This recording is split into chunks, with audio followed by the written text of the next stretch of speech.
I met this wonderful lady called Debbie Graham. She lives on the south coast of England.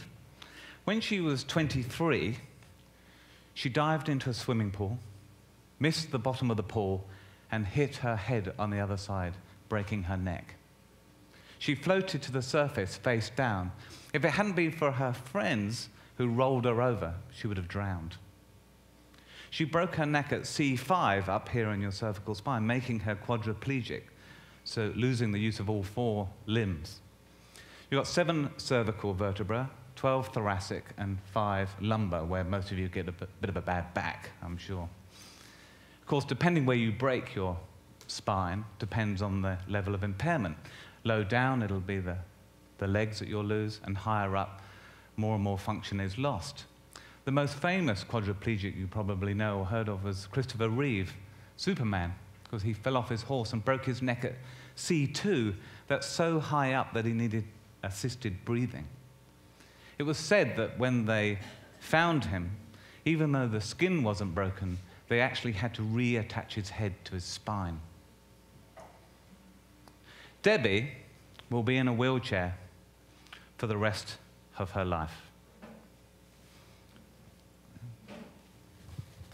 She had several operations to help her with some of her mobility, because she had limited movement in the upper part of her body and a little bit of movement in the arms. And the first thing they did was give her a tendon transfer. So they took the tendon here in the upper arm, unattached it here, and reattached it to the lower part of the arm. So it meant that when her brain gave a signal to this muscle, it also talked to that muscle, giving her a little more movement.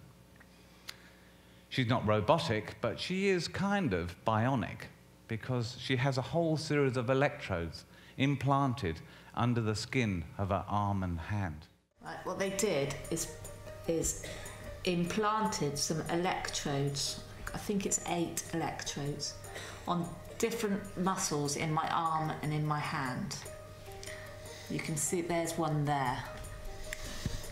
There are tiny wires connecting all these electrodes, and they go up my arm, right the way up my arm, up here, and there's a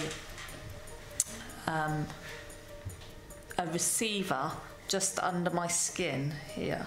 And then I have a coil stuck over the receiver. That wire is what you can see here. Here's a wire for a coil. It goes into the magic box on the back of my chair. The button's here to switch it on. That's connected by a little metal rod which is stuck to my shoulder. So what it means is these electrodes on my muscles are all connected up to a computer on the back of my chair. So if I switch my hand on now, with my left hand, I'm now switched on. My shoulder now will control the movement in my right hand. My left shoulder controls the movement in my right hand.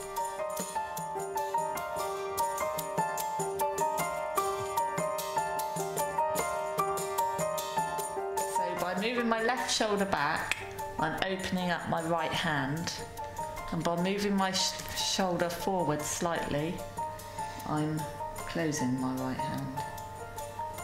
So now this means that I can, for example, feed myself. Whereas before I would either have to have somebody feed me, or I would have a splint, which was just a strap that I'd strap a fork onto my hand. I can now pick up a fork. So if I get the fork into the right position, which I have now, I now move my left shoulder forwards to close my hand around my fork.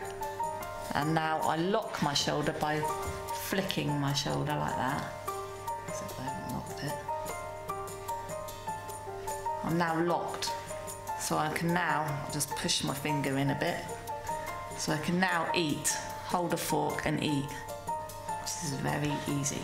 But I am aware that I have to keep this left shoulder kind of still, because although I'm locked, because it's a sensitive thing and I only have to move or kind of laugh or breathe funny, I can unlock it and then I end up with food everywhere. So it's called the free hand system, and she just had it inserted in her right hand. And as she was saying, it meant that she could actually hold her own fork. Otherwise, someone was always feeding her, or you had to actually strap the fork to the hand, which made it very uncomfortable. When she turns it on, you get an electric current through the hand, and when you shake hands with her, it's absolutely amazing because you get this shock through your hand, and then she doesn't let go because it really grips really hard. So it's really a surprise. And she says that when she's got the fork, the current also goes through the fork, and when she's eating potatoes, she gets a little electric shock, but she doesn't with carrots. I don't know why that is. The strangeness of vegetables. There you are, that's a whole other thing. She has very beautiful hands, I mean really beautiful, and she's always uncurling them and trying to open them. She finds that very comfortable because they tend to curl up and her fingernails dig into her palms, so she's always opening her hands. She sits for a long time. She has a little tray like this, and she puts her elbow in the back of that hand and then uses her chin to open her hand so she can rest like this. And she spends hours like this because apart from the nice sensation of opening her hand, it also means that she can actually lean on it because it's actually holding her up. Because otherwise, it's actually a great effort to hold yourself up, which, of course, we're not thinking about, but for her, it's a big issue. But the most important thing the free hand system gave her was her independence. Because not only could she eat on her own, but it also meant, for the first time, she could brush her own hair. In fact, it even meant that she could grow it.